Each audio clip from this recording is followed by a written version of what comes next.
Chatting about capitalism, but not directly capitalism. We're kind of talking more about how consumers can get the best and how we can streamline businesses so that we can get the best out of the business, the best out of the consumers, the best out of the country in general. And I want to welcome author, keynote speaker, and executive coach, Mr. Richard Solomon, joining us this morning. Good morning to you, sir. Great morning to you, Raucus. How are you doing this morning? Doing pretty well, you know.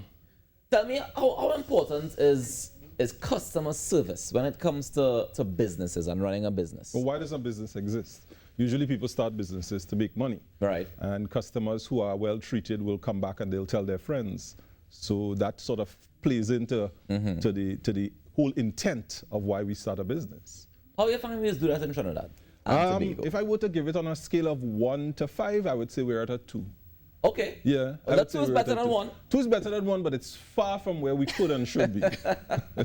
Why do you think that we are so poor at customer service? It's a bunch of things. I think one of the things is work ethic. We're not stellar as it relates to our work ethic. I think one of our challenges as well as our nation is that we don't have a good relationship between those who work and those who represent workers, unions, and the employees themselves. Actually, in 144 countries, we're the worst in the world in terms of that relationship. Between the trade unions and the employees who they represent? The trade unions and the employers. And the employers? Okay. 144 out of 144 countries, worst in the world. Really? That's a fact, yeah. And is that you think that's because we have this mentality of we have to fight them rather than work with them? Exactly. We're still stuck in that time. And there was a time like that, but that time has changed. And many countries have gone past that, realizing that labor and employers have to work together if you want to create an organization that is aligned, if you want to serve customers well, if you want to be successful as a nation, as a matter of fact.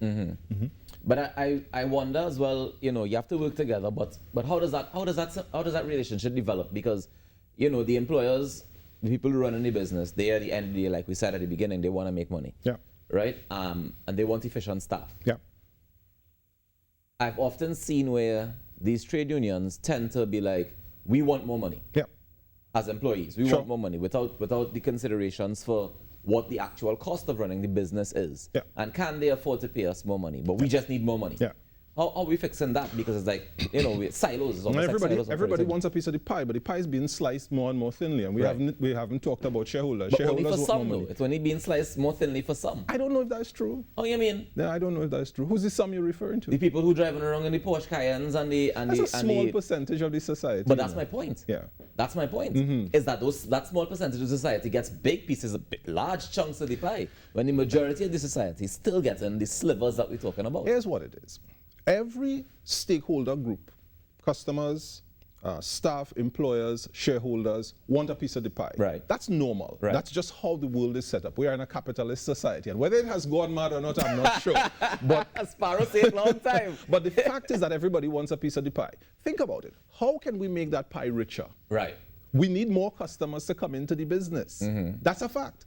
And I'm saying that if we serve customers better, we align the entire business to the needs of the customer, everybody wins. This is not something that we're wondering about. You just have to look around the world and see which are the organizations where people are getting more out of the pie and where the pies are getting bigger.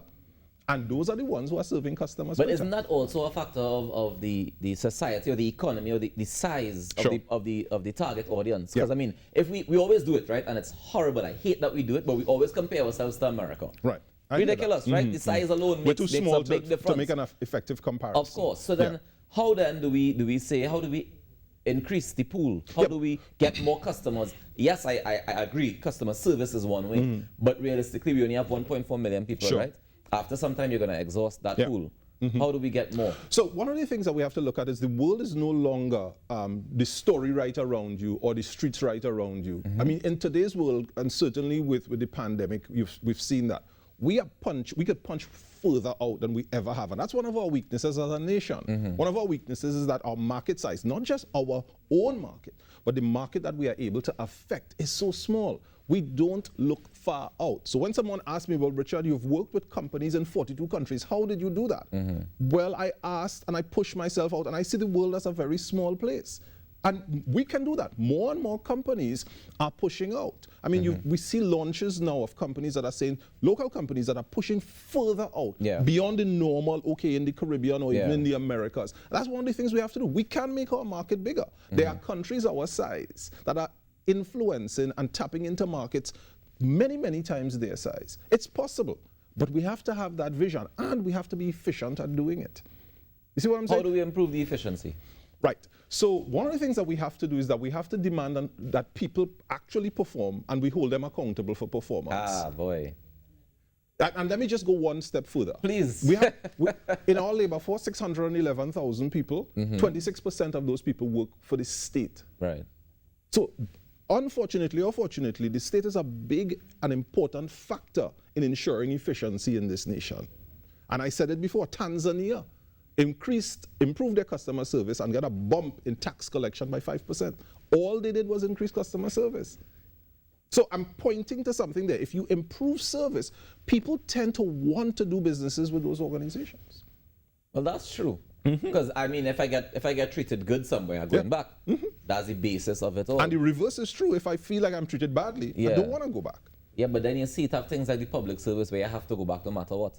Right. And I'm saying even in the public service should actually be leading the charge. Yeah, but it's like they don't have no competition. You understand what I mean? Cayman like Islands. Oftentimes what happens is that competition breeds that. We get that best customer service, that great customer service when you have something to lose. Right. In the public service, in the public sector, let's be real, right? If you don't pay your light bill, they will cut you. Right. You can't go buy nobody else. Yes, but the point I just made about Tanzania and their tax collection. Yeah.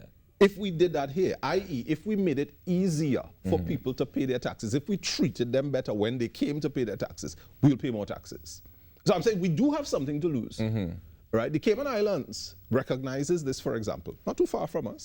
They say, hey, we are in competition with places like Bermuda and the Bahamas and so on. And therefore, our customer service, this is the government of the Cayman Islands, our customer service needs to be world class.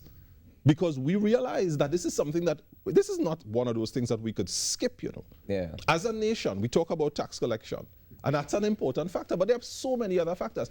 Plus, one more. If the public service were more efficient, then the private sector could make more money, employ more people, pay more salaries, etc. I often get, I think we get spoiled by oil. Oh gosh. I think that's what happened because we didn't have to focus on customer service. So now we have to change our whole mindset to develop. We don't have a choice, eh? Oil is no longer sexy. Exactly. That's the way I like to say. Oil is no longer, it isn't. We have gone green, the world is going green, and that's just the way it is. And we are too small to really influence that. So fossil fuels on the whole are going this way. Prices and amounts available to us. Right? Look at places like Dubai. They have got lots of oil and they're saying, hey, we need to end the dependency, the whole UAE, on oil. Right? Ladies and gentlemen, the Signature Service Industry, you can get your copy now, a book written by Richard Solomon about how we can improve customer service and make a better place, a better TNT for you and for me and for the future. Thank you so much for joining us this morning. Very welcome. Good to be here. Enjoy the rest of your day.